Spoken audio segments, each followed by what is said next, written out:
मैं डॉक्टर नीलेंदु दत्त मिश्रा, ग्राम गिद्धौर, झाझा विधानसभा क्षेत्र, हमारी ओर से झाझा क्षेत्र की और संपूर्ण देश की जनता को 15 अगस्त स्वतंत्रता दिवस और रक्षाबंधन की बहुत बहुत शुभकामनाएं। समाज क्षेत्र हमारे साथ डॉक्टर NB मिश्रा जी हैं, जो पेशे से चिकित्सक हैं, समाजसेवी हैं और वर्ल्ड रिस्पॉन्सिबल सिटीजन ऑर्गेनाइजेशन के संस्थापक भी हैं। इनसे जानेंगे कि आज भी झाझा की मूलभूत समस्याएं क्या है। निश्चित तौर पे जो एक विधायक का काम होना चाहिए, उसमें भी बिहार सरकार जिस पार्टी में अलायंस में है और जनता दल यू के विधायक के बावजूद उसके झाझा की जो मूलभूत समस्याएं हैं, चाहे वो इंक्रोचमेंट की हो, पेयजल की हो, सिंचाई, स्वास्थ्य और शिक्षा की हो, बद से बदतर है। कहीं इसका ग्राफ बढ़ा नहीं है, बावजूद गिरता जा रहा है। जानेंगे इनसे कि जो जिम्मेदारी एक विधायक की होनी चाहिए, शायद ये अपने कंधों पे उठाए। चाहे वो जनसंख्या वृद्धि के लिए आए दिन ये मांग होती है कि इस पे एक कार्रवाई होनी चाहिए, एक कानून बनना चाहिए। तो जो काम बड़े नेताओं की होती है, सांसद विधायक की होती है, वो काम एक डॉक्टर पेशे से और समाज सेवा की भावना से अगर करते हो तो निश्चित तौर पे सराहनीय काम है। और यही कारण है कि जो बड़े नेता खुद को स्वघोषित बड़े नेता मानते हैं, उनको लगता है कि शायद राजनीति में इनके आने से व्यक्तिगत उनका नुकसान होगा और शायद वो चुनाव हार जाएंगे। यही कारण है कि हम लोगों ने भी खुद का विरोध भी देखा। सबसे बड़ा सवाल है कि क्या ये जिम्मेदारी यहाँ के सांसद और विधायक को नहीं थी? क्या इस जिम्मेदारी से वो अपने आप को अछूत मानते हैं? निश्चित तौर पे बिहार में डबल इंजन की सरकार है और उसी पार्टी से सांसद और विधायक भी है। क्या मानते हैं सर, आज भी आपके झाझा में सबसे बड़ी और गंभीर समस्या क्या है जिसका समाधान विगत कई वर्षों में नहीं हो पाया? झाझा की जो समस्याएं हैं, मुख्य रूप से जो संपूर्ण बिहार की समस्याएं हैं, उसी प्रकार की समस्याएं झाझाओं से जुड़ी हुई है। शिक्षा का स्तर निम्न होना, बेरोजगारी होना, पर्यावरण की समस्या, शहरों में जल जमाव की समस्याएं, चिकित्सा की बेहतर सुविधा उपलब्ध नहीं होना, ये सारी जो समस्याएं संपूर्ण बिहार के साथ हैं, झाझा के लिए कुछ विशेष नहीं है। सिर्फ इतनी सी बात है कि व्यक्ति में अगर इच्छा शक्ति हो, एक विशेष क्षेत्र के लिए विशेष कार्य किया जा सकता है, विशेष सुविधा दी जा सकती है और इस समस्याओं का समाधान निश्चित तौर पे किया जा सकता है। सिर्फ इच्छा शक्ति प्रबल होनी चाहिए और उसके अनुरूप कार्य होना चाहिए। आज भी आपके यहाँ जो सबसे बड़ी और गंभीर समस्या है वो स्वास्थ्य और शिक्षा की जी, उसमें सुधार नहीं हुआ है। पेशे से डॉक्टर हैं, चिकित्सक हैं, बेहतर आप समझते हैं। क्या बिहार सरकार के जो वर्तमान में अभी विधायक है, बहुत प्यारे विधायक हैं, दुलारे विधायक हैं सरकार के, बावजूद उसके एक विधायक का जो क्षेत्र अलग से झलकना चाहिए वो तो नहीं दिख रहा, लेकिन विनाश दिख रहा। क्या मानते हैं आप? ऐसी बातें नहीं है। इन बातों को मैं ये सिर्फ इस लाइन में कहना चाहूंगा कि कुछ समस्याएं ऐसी हैं जो सरकार की नीति के अनुसार चलती हैं। कुछ विधायक ऐसे हैं जो अपने क्षेत्र में विशेष कार्य कर सकते हैं, इसका थोड़ा अभाव रहा। इस चीज का अफसोस हम लोग का भी रहा है कि जिस प्रकार से हमारे वर्तमान विधायक मुख्यमंत्री के बहुत नजदीकी रहे हैं, उनके प्रिय रहे हैं, तो वो बाकी क्षेत्रों से अलग हटकर कोई विशेष कार्य कर सकते थे, उन्हें करना चाहिए था, जिसका थोड़ा सा अभाव हमको झलक रहा है। अदरवाइज मुख्य रूप से मान लें कि संपूर्ण बिहार की ही वही व्यवस्था है और उसमें झाझा क्षेत्र भी अछूता नहीं है। ये अपेक्षाएं लोगों को होती थी, हम लोग को भी, सभी जनता को इस बात की अपेक्षा थी कि हमारे विधायक जो हैं मंत्री रह चुके हैं और वो हमारे मुख्यमंत्री के बहुत नजदीक रहे हैं, तो बाकी क्षेत्र में यह समस्या रहे, लेकिन बिहार झाझा विधानसभा क्षेत्र में उसमें कुछ बेहतर सुधार होना चाहिए था, जिसकी थोड़ी कमी नजर आती है। जी, सरकार चाहे वो केंद्र की हो या राज्य की हो, जब चुनाव आता है तो किसान की बात करते हैं, लेकिन आज सबसे बुरे स्थिति में किसान है। चाहे वो खाद का मामला हो या सिंचाई की व्यवस्था हो, उसके लिए कुछ भी नहीं है। क्या मानते हैं? इस मामले को मैंने पत्र के माध्यम से प्रधानमंत्री जी को भी इस चीज के लिए पत्र लिखा था। कुछ ऐसी बातें हैं जो मैं आपको आज बताना चाहूंगा कि कुछ ऐसी छोटा से छोटा कार्य करके भी किसानों की समस्या को समाधान किया जा सकता है। समाज का सबसे पीड़ित वर्ग किसान है। मेरा यह मानना है कि आप इस चीज को गौर करेंगे, जब सीजन में आलू ज्यादा उपजा तो आलू 5 रुपये किलो हो गया और कम उपजा तो 20 रुपये किलो हो गया। मैंने ज्यादा उपज होने का भी फायदा किसान को नहीं मिल पाता है, क्योंकि वो समाज का रेट गिर जाता है। दूसरी चीज यह है कि किसान को हर हाल में अपने अनाज को बेचना है, नहीं तो वो सड़ जाएगा। सरकार की व्यवस्था, सरकार के लिए लगातार अभी एमएसपी पे हंगामा हो रहा है, एमएसपी पे लोग चर्चा कर रहे थे। मैंने इस बात के लिए चर्चा किया था कि एमएसपी, मैं बहुत बड़ा अर्थशास्त्री नहीं हूं, लेकिन एक बात मैं अवश्य कहूंगा, एमएसपी बढ़ने से बाजार में अनाज का रेट निश्चित तौर पे बढ़ेगा और किसान के अलावे और जो भी लोग अनाज खरीदेंगे तो महंगा अनाज खरीदेंगे और महंगाई बढ़ेगी। इसके लिए मैंने प्रधानमंत्री जी को एक तैयारी करके दिया था कार्यक्रम के लिए कि इस प्रकार से कार्य करने के लिए आप किसान की एमएसपी बढ़ाने पे सभी दल मांग कर रहे हैं जी। कृषि में जो खेती में लागत कम हो, इस पे चर्चा नहीं हो रही है जी।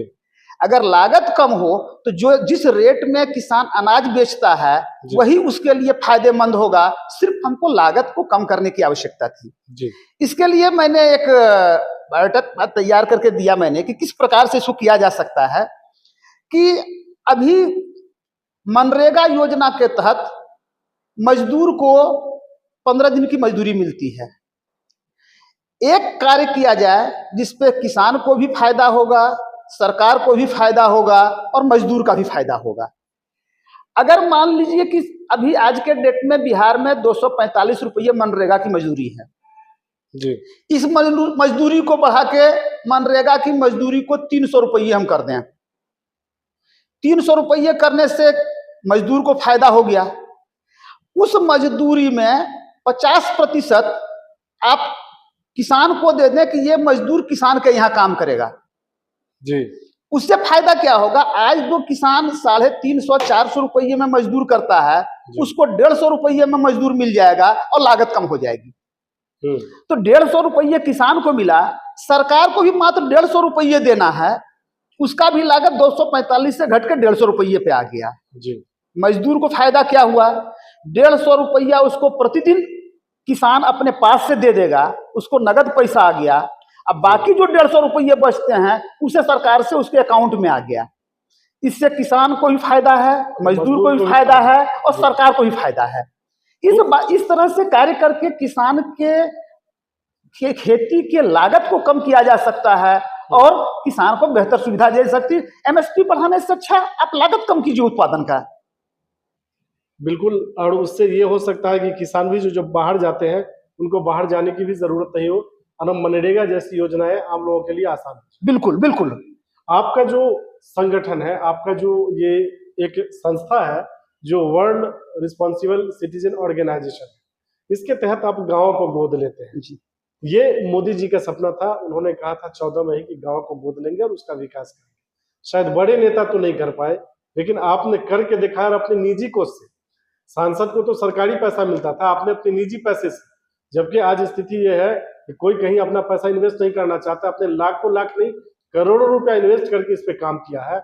तो निश्चित तौर पे एक काम आपका सराहनीय है, लेकिन सवाल ये है कि आप अभी जब डॉक्टरी पेशे से होते हुए इतना कर रहे हैं तो निश्चित तौर पे जब कोई संवैधानिक पद पे आएंगे तो आपकी जिम्मेदारी और बढ़ेगी, क्या कहना चाहिए? इस संदर्भ में जब वर्ल्ड रिस्पॉन्सिबल सिटीजन ऑर्गेनाइजेशन के विषय में चर्चा किया तो मैं इसमें थोड़ा सा समय लूंगा जी। वर्ल्ड रिस्पॉन्सिबल सिटीजन ऑर्गेनाइजेशन के बैनर तले 2017 में मैंने यहाँ से 35 किलोमीटर दूर सोनारा ठाड़ी प्रखंड के मगडीहा गांव को गोद लिया जी। जिसमें कि करीब 1300 पॉपुलेशन है, 1300 में 650 मुस्लिम पॉपुलेशन है जी। ये जान के आपको आश्चर्य लगेगा कि पिछले 8 साल के लगातार मेहनत के बाद जी। आज के दिन मगडीहा गांव में एक भी परिवार ऐसा नहीं है जिसको 2 से ज्यादा बच्चे हों और कोई भी ऐसा बच्चा नहीं है जो शिक्षित नहीं हो जी। शिक्षा, स्वास्थ्य और परिवार नियोजन को ध्यान में रखते हुए मगडीहा को मैंने गोद लिया और लगातार इस पे कार्य करते हुए उसको सफल एक पूर्णतः जब जनसंख्या नीति गांव के रूप में घुसे। जब आप मगडीहा घुसेंगे तो मगडीहा गांव पे गांव के वालों ने एक बोर्ड लगा दिया है, उस बोर्ड पे लिखा हुआ है पूर्णतः जनसंख्या नियंत्रित आदर्श गांव मगडीहा। रोड के दोनों किनारे पे जहां से आप एंट्री लेते हैं वहां पे ये लिखा मिलेगा आपको पूर्णतः जनसंख्या नियंत्रित आदर्श गांव मगडीहा। ये एक आदमी के प्रयास से संभव हुआ है जी। इस गांव के सफलता से प्रोत्साहित होकर अभी मैंने सोनाराय ठाड़ी प्रखंड के 5 पंचायत के 10 गांव को, लक्ष्य वही है शिक्षा, स्वास्थ्य और जनसंख्या नियंत्रण पे, 10 गांव पे मेरा कार्य चल रहा है। और 10 गांव में आप किसी भी व्यक्ति से पूछ लें, ये लोगों में एक आमतौर पे मन में भाव है, मन में विचार है कि मुस्लिम लोग परिवार नियंत्रण के प्रति थोड़ा उदासीन हैं।